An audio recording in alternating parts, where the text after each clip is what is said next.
อ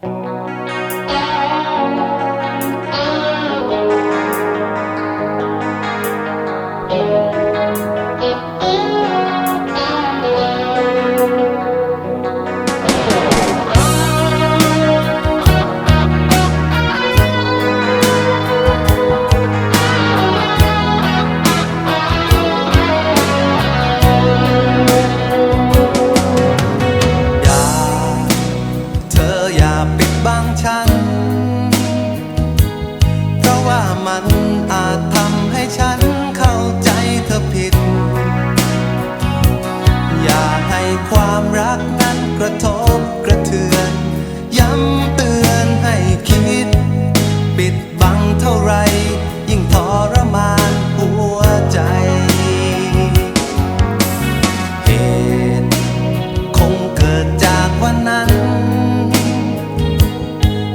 เข้ามาเกี่ยวพันเธอนั้นก็มีเยื่อใยตั้งแต่วันนั้นฉันก็รู้ตัวดีเห็นเธอเปลี่ยนไปสบตาครั้งใดยิ่งดูเหมือนคนห่างไกลแก้วที่มันร้าวไม่นานก็คงจะแตกใจที่มันร้าวไม่นานก็คงจะแหลกแตกสลายไม่มีวันเหมือนเดิม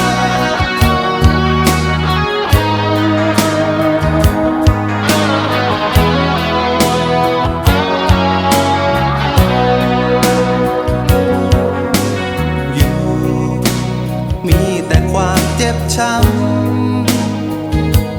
ทุกถ้อยคำพูดจาตอกย้ำซ้ำเติมที่เก่า